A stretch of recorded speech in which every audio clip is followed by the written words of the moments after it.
What's up, YouTube? It's you guys, the Hotshot Hotwires, back at it again with a banger. We hope you enjoy our video on space debris. I'll be talking about space debris in the low Earth orbit.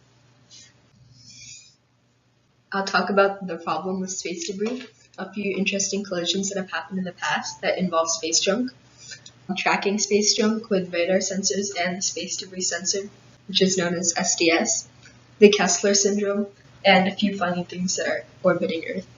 What's the problem?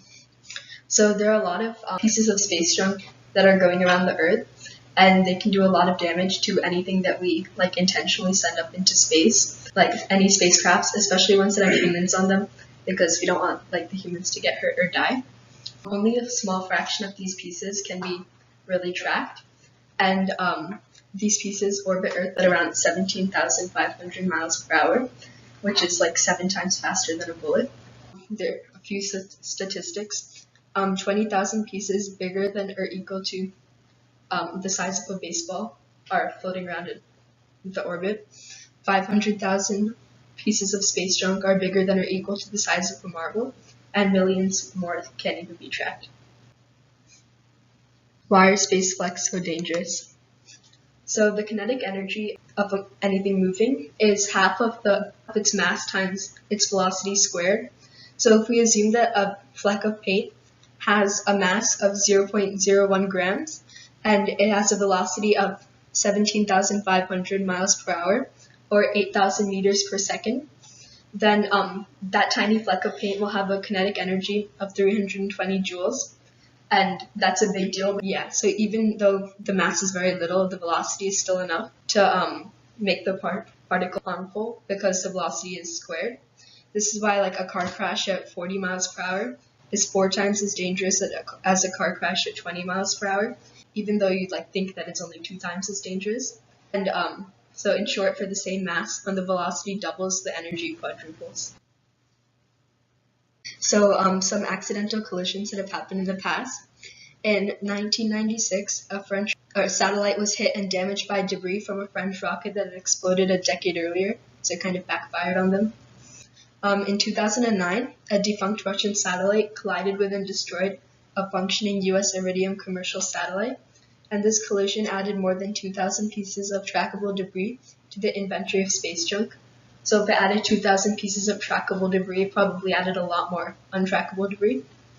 And in 2007, China's anti-satellite test used a missile to destroy an old weather satellite and added more than 3,000 pieces of space junk to the debris problem. How is space debris tracked? One method that NASA uses is ground-based radar sensors. This can keep track of about 23,000 pieces of space junk. And these pieces are about the same size or bigger than a baseball. And using these radar sensors, they can predict the orbit of the things around Earth. And this way, if it seems on a crash course for something important like the ISS, they can tell the ISS to kind of move around. Another way that space debris is detected is the SDS, or the space debris sensor. This sensor is mounted on the ISS. It can be used to detect space debris, some of them which are smaller than 1 millimeter, but it doesn't detect everything, only what's coming in its path. How does SDS work and what can it do?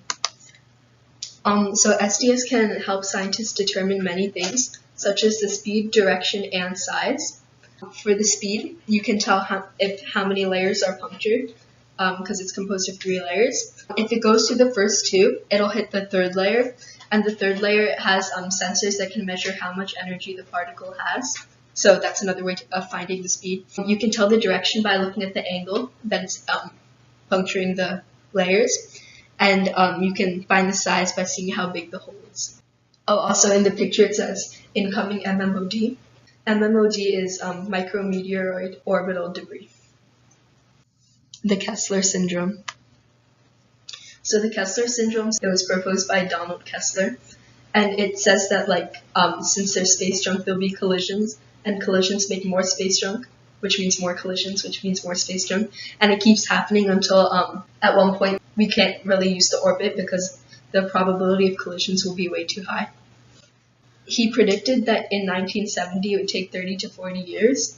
So that was inaccurate because we can still use it today, but it might not be too far off if we don't change how we're attacking the problem. Some things floating around. So there's several things that aren't really supposed to be in space, like a glove lost by U.S. astronaut Ed White, 2 cameras, one lost by Michael Collins and one lost by Sunita Williams, a thermal blanket, 15 years worth of trash bags, a pair of pliers, a $100,000 tool bag, and the ashes of the Star Trek creator Gene Roddenberry. I remember that there were lots of stuff that were floating around in space when I did the research about some trash in space. And then, it was way more exotic. Really? Like pizza, literally. And Lego figures, too. Yeah. For some reason. I don't know why, but I don't know how that happened. These are the photo credits. Pinterest. Where did Pinterest come in? Thank you. Thank you! Thanks for watching, guys. Hope you enjoyed it. Please slam a like, subscribe, and hit that notification bell as hard as you can.